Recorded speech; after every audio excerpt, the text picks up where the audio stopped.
बताइए, आज press conference रखी, किस संबंध रखी? सबसे पहले तो पत्रकार साथियों को नमस्कार। मैं पार्षद रामवीर जाटव, वार्ड क्रमांक 21 नगरपालिका परिषद गुना मध्य प्रदेश। इस प्रेस वार्ता इसलिए रखी है, 17/2/2026 को दामोदर यादव मंडल जी द्वारा एक सभा रखी गई थी वहाँ पे रावगढ़ विधानसभा क्षेत्र के अंतर्गत आरोन में। तो उन्होंने कुंवर जयवर्धन सिंह जी एवं आदरणीय हमारे दिग्विजय सिंह जी, पूर्व मुख्यमंत्री, राज्यसभा सांसद, उनके खिलाफ अभद्र टिप्पणी का उपयोग किया।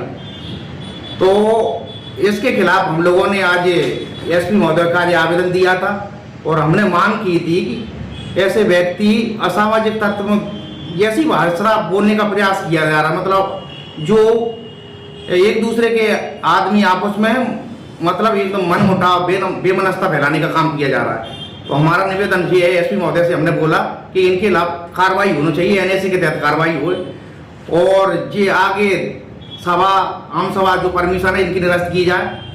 और कुछ भी ये मतलब राजनीति, घटिया राजनीति, ऊपर विधायक बनने के चक्कर में ये सब कुछ कर रहे हैं। तो हमारा कहना ये है, जो हमारे बाबा कुंवर जयवर्धन सिंह जी और राजा साहब पूर्व मुख्यमंत्री है, उन्होंने हमारे लिए पट्टे दिए, सब कुछ दिए, 3 बार के विधायक हैं, उनमें लोंडा शब्द का उपयोग ये उन्होंने मंडल भी लिख रहे हैं, यादव जी भी लिख रहे हैं, ये पता नहीं है उनका कौन मंडल है कि यादव है। यादव तो वो भी समाज में आता है, वो मंडल एससी में आता है, बिहार में आपने देखा हो।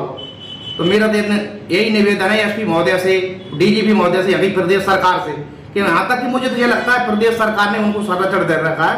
भारतीय जनता पार्टी उन्हें पूरा संरक्षण प्राप्त है, वो ही उनकी फंडिंग कर रहे हैं, इसलिए ये इतनी बयानबाजी कर रहे हैं, उन पर कोई कार्रवाई नहीं हो रही है। अवध भाषा क्या अवध भाषा का? अवध भाषा ये है कि 2 बार मुख्यमंत्री रहे हूँ प्रदेश के, तो उनके खिलाफ ऐसा, वो तो ऐसा है, वो ऐसा, उनके बारे में मुंडा मारूंगा ऐसा शब्द का उपयोग किया है। इसका वो है, जो बाबा साहब नहीं है, अरे कोई प्यार से बाबा साहब कह रहा है तो अपन कह सकते हमारे बाबा साहब अम्बेडकर वे तो है ही, उन्होंने तो संविधान बनाया। उन्हें कोई राजा प्यार से कह रहा है, राजा साहब क्यों कह रहा है? क्योंकि वे दिलों पर राज करते हैं, वो राजा साहब है, वैसे राजा साहब नहीं है।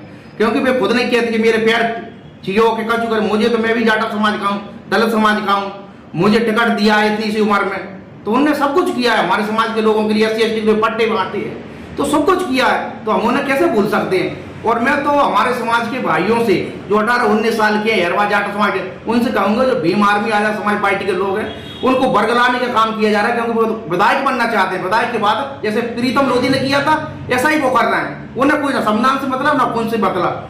और भाजपा को कौन हरा सकता है? ना तो भीम आर्मी हरा सकती है, ना BSP हरा सकती है, सिर्फ कांग्रेस हरा सकती है। और उनने कांग्रेस पहले कांग्रेस में ही थे, कांग्रेस ने उनका टिकट काट दिया, इसलिए जो है भाषा का उपयोग कर रहे हैं। इसकी मैं कड़े शब्दों में निंदा करता हूँ, जो बाबा कुंवर जयवर्धन सिंह और राजा साहब ने जो भी टिप्पणी की है, क्योंकि वे दिलों में बसते हैं, इसलिए हम राजा साहब कहते हैं, दिलों पर राज करते हैं, इसलिए इस बयान की मैं निंदा करता हूँ। इनके खिलाफ और भी बड़ा आंदोलन करने की जरूरत पड़ी तो करेंगे, कार्रवाई जरूर कराएंगे। आप वापस लेने मांग, उनकी जो उनके अभद्र भाषा का उपयोग किया उसको वापस लेने की मांग करते हैं? हाँ, उन्हें वापस ले और माफी मांगे, तो भी नहीं तो आगे तक और लंबी लड़ाई लड़ेंगे हम सब लोग मिलकर। राजा साहब है, वैसे राजा साहब नहीं है, क्योंकि वे खुद नहीं कहते कि मेरे पैर छियो के कचू कर, मुझे तो मैं भी जाटव समाज का हूँ, दलित समाज का हूँ, मुझे टिकट दिया है इतनी सी उम्र में, तो उन्होंने सब कुछ किया है हमारे समाज के लोगों के लिए, SC ST के पट्टे बांटे।